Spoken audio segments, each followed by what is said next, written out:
I have two neighbors of mine, Rob Machado. He's a professional surfer, if you didn't know, and Taylor Steele, founder of Salento Tequila. Two great entrepreneurs and two great personalities. Welcome to the Playbook, you guys. Thank you for Thanks for having us. having us. Yeah.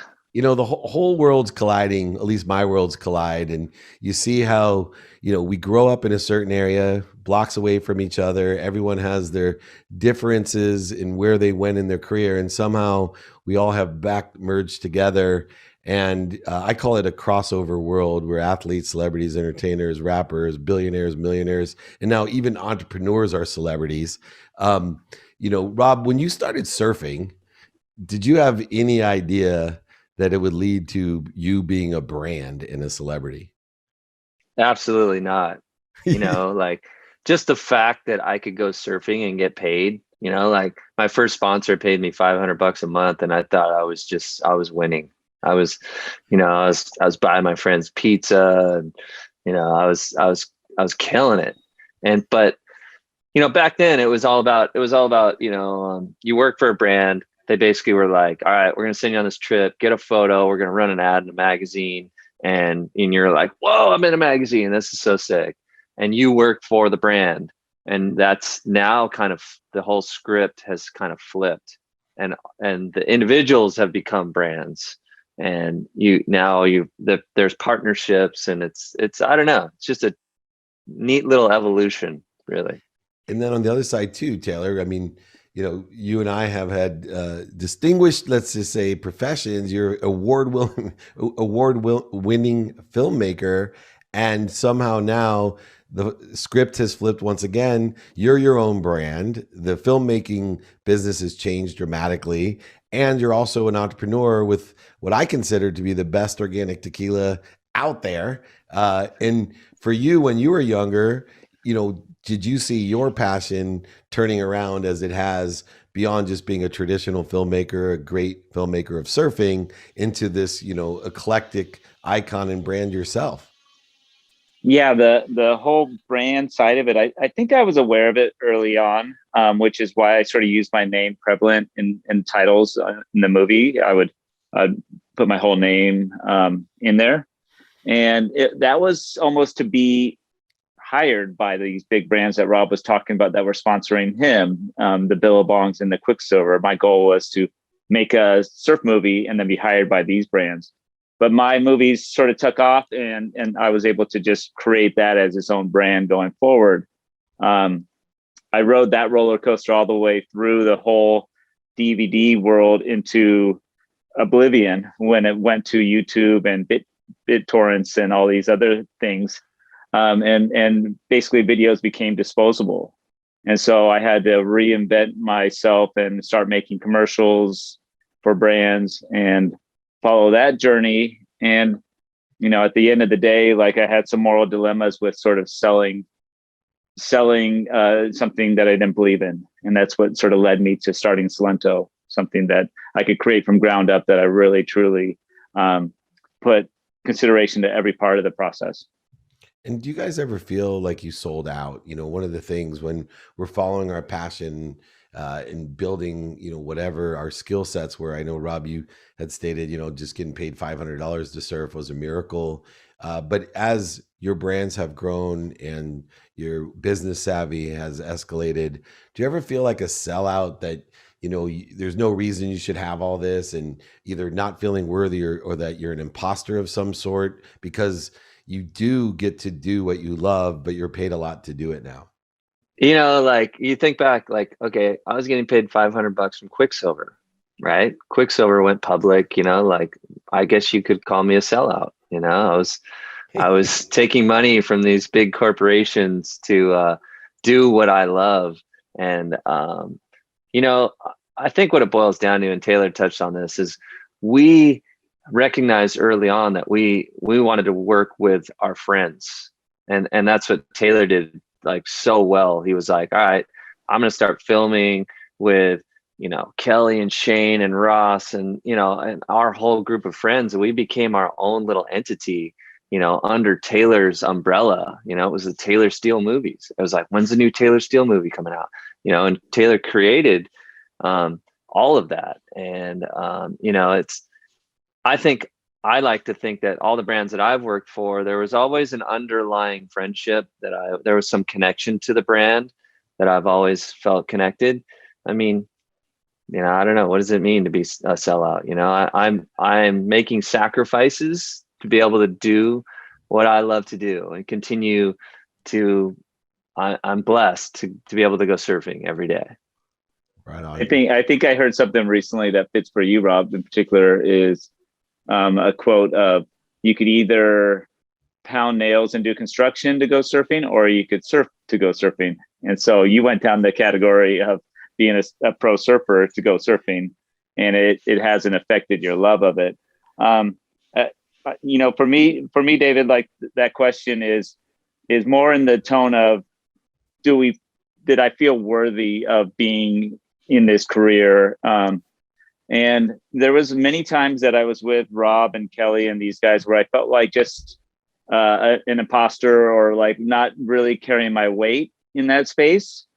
And it's important to sort of surround yourself with people that are inspiring and positive and doing things that you love, to elevate your whole game and try to step up, and not to be doing that for only business reasons, but just for surround yourself with friends that are positive as well. And so for me, I've always felt that. And then there's a certain stage where I grew into my comfort level of who I was, and that all went away. And I was just sort of, emotionally mature enough to be proud of my own accomplishments and my own sort of road to success.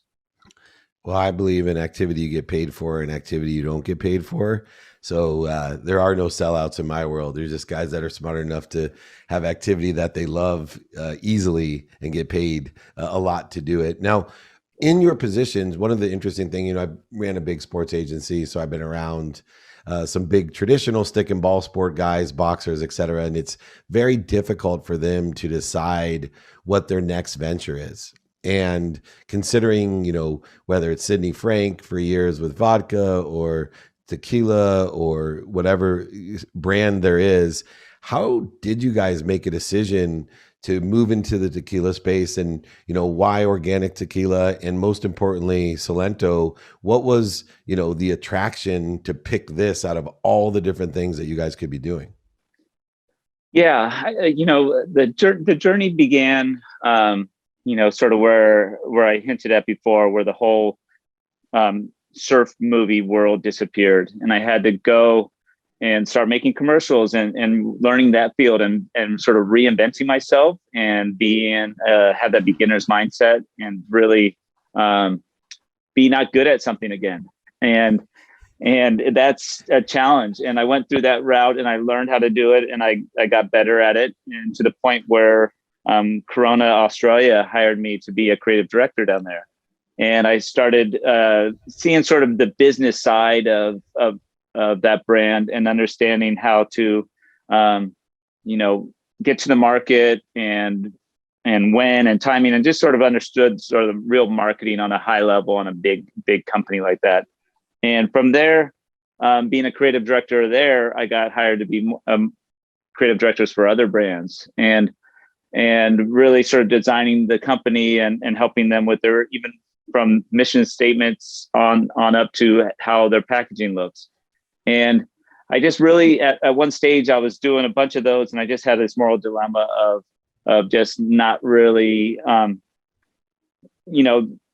really being 100% aligned with what the brands were standing for. Maybe they stood for parts that I aligned with, but not other parts. And it just pushed me further and further into creating a brand that I really wanted to build. And for me, like I wanted the brand to be aligned with what I was at in my personal space and stage and what I wanted to be around. And so that sort of pointed to tequila in the sense that I was looking at the alcohol space in Australia at the time, because that's where I was living. And there's a lot of macho and bravado with drinking at times. And that didn't align with me. And I felt like I could maybe bring a positive energy to that and sort of help people sort of like get rid of that element and treat it more mature and more grown up and enjoy it more, and not use alcohol as an escape from their reality, but more of a way to elevate what they have and be more present. And so as I started going down that route and thinking about that side of it, it pushed me further down into what would be that space, and what is something that I enjoy. And tequila is something that I've been enjoying for a long time. And so as I started researching it more and understanding that, like, there's a lot of tequila brands, but all of them taste different. And it's more like wine than it is maybe vodka, where they're all taste very similar. And so for me, that's where I started to get excited by. And that's when I went down to Mexico and really started learning and visiting the distilleries. I fell in love with the community down there and the way that the whole process works, and how it takes 7 years for the perfect ripeness and the harvest, and the way you cut it affects the taste, and just the sort of the skill involved in it all. And so once I had that, I felt that whole thing aligned with what I would bring in the marketing side and packaging. And then I sort of, worked backwards from that. But I knew I wanted to do something, and then that felt like the real fit as I really learned more about it. And Rob, where's the fit for you? I mean, you have so many different opportunities. Is this just another brand that you put your name to, or is it something that you're applying your skills and your knowledge and your relationships to? No, Taylor came to me pretty early on. I think Taylor definitely had already planted like the tequila seed in his brain. And when he came to me, it was like, I was very much ready to go down that road. I kind of looked in that world, different opportunities, and nothing really rang true. But when, Taylor, like, amazing friend that I've worked with for years and years and years, and like, all right, we're going to start this from the ground floor and we're going to build this. And, I got to be involved in bottle design, name, coming up with, like, from the get-go, and like labels and, the whole program. And, it was just really cool to see something and be a part of something from that ground level, which doesn't happen very often, in my world. It's always, I'm always brought in later in the game, it feels like. So, two things, to be brought in on that ground level and to work with one of your best friends is just like, it's a no-brainer. And go ahead. To add to that, Rob's usually used as a face of a brand, and for Salento, he's not. And he's more behind on the business side. Rob's business skills are awesome. He helped us align with our distributor, Young's Distribution.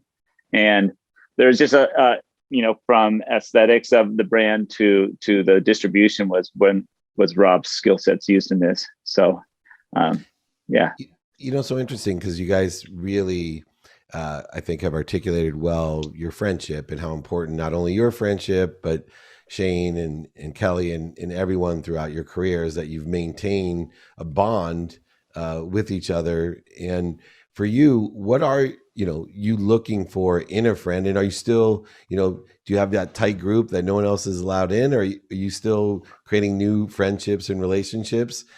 You could join our group, Dave. Oh, right on. Okay, it worked. I'm in.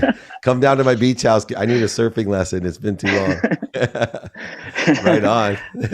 No, is there a certain characteristic in a friend that you guys see within, there's a collective consciousness that's created when you guys surround yourself that long with each other. What is a characteristic or two that you guys have developed or you look for? You want to go first, Rob? Or I'll Are you guys in a fight? Are you guys in a fight? Is this a sore subject? I told you no hard questions. No, like, for me, it's being authentic, and this goes true just for myself, is like, what is the intentions and how are you being authentic to yourself? All my friends have sort of this certain parameters where they don't feel phony, and they're not sort of there just for the business opportunity. It's there where it's all about that connection and sort of what version of ourselves are we when we're around each other. Right on. Anything to add, Rob? Yeah. I mean, I was going to say, like, surfers are very interesting creatures, and like I think we spent a lot of a big portion of our early surfing lives is like this real tight niche group, and we still have that group. Like it's like we're very tight, but I think like Taylor said, it's like now we've expanded our horizons, and we've learned so much, and growing up, being able to travel around the world and being submersed in different cultures and just different lifestyles that everyone has a story, and it's like there's so many interesting people out there, and it's like we used to be, I think, kind of a more little tight little bubble, and I think we've all now realized that, like, man, there's so many good people that want to do good things, and like Taylor said, it's not just like, oh, I want to invest, I want to be this, and I want to know when I'm going to get my return. It's more like I want to be involved in something cool. Like, I like you guys. There's a friendship that's formed, and it's like I want to help be a part of this business. Right on. Last question for both of you, especially as entrepreneurs, surfers, filmmakers, athletes, celebrities. Our parents have an interesting influence on our dreams, our creativity, what they want for us compared to what we want for themselves. And I can't think of two more incredible people to kind of help entrepreneurs make a decision of, deciding to do what they want to do, what support their parents give them. So I was hoping each one of you could kind of describe what influence your parent. I grew up with a single mom, so she had a saying, doctor, lawyer, or failure. So, for me to even try to be a professional surfer, not that I have the talent, or a filmmaker, not that I have the talent, it was completely out of the question. My mom told me I could do whatever I want after law school. So I was curious, what parental influence you guys had to follow your dream, because a lot of kids, I think, that may or may not have the talent, never really take the step to believe in what they want or have parents that will support them. Whew. Well, I'll start, Taylor. I mean, look, I think I speak on both of our behalfs that we had very, very supportive parents in our lives. My parents were driving me to surf contests, baseball games, soccer games, you name it, across the board. I don't think there's any business that I've been involved in that my dad was more excited about than the tequila business. He spends a lot of time in Mexico. Wait, were you any good at baseball? I mean, Little League was the end of my career. My best football player, we went to Patrick Henry, had a ton of pros, but Robbie Blake, who's one of the great surfers from San Diego, he was the best quarterback I've ever seen, but quit his junior year to go surf. So I had to add that in there. Right. That's great. But yeah, my mom and dad spent a lot of time in Mexico, and I told him we're starting a tequila company. He was like, okay, I got to test this out here, right and so on. he's been our biggest critic. He's like, he loves it. He supports it. He's a huge fan, and he has been my whole life. And yeah, Taylor, you can speak on your parents' behalf. Yeah. I think, just as far as my dad had an interesting way of inspiring me to sort of get out there and do what I find my passion.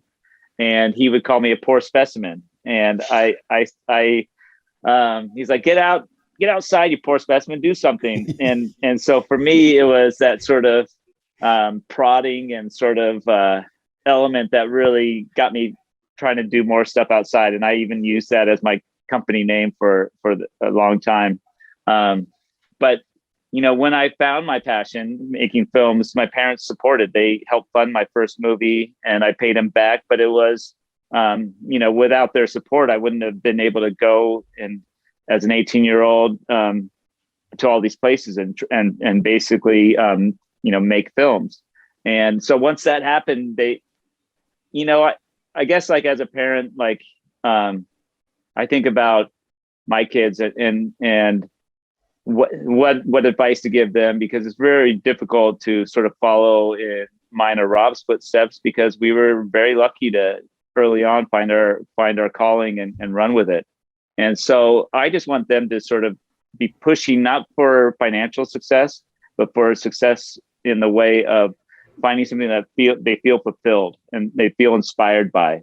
I think money will follow that, and people like to follow leaders that are doing something that they love and are driven by that, but not to just chase sort of the obvious financial gain, but follow something that will inspire them, and success will follow. I love our children come through us, not for us. And when we allow them to pursue their potentials, it's amazing what happens. And I love the nuance of parents, because sometimes, like Reggie Bush, who's from San Diego, his whole career was driven to prove that he was better than his father. And so there's this dynamic that I find fascinating, how parents play such a critical role in our own successes. And, tequila's been a calling of mine since Putabunda, Mexico, since I was 12. So I'm very excited to be one of your taste testers. If you ever need an extra palate, I'm here for you as an experienced connoisseur. So very excited about what Salento does and what you guys are doing. It's an honor and a privilege to have you here with me. This is David Meltzer with Entrepreneurs, the Playbook.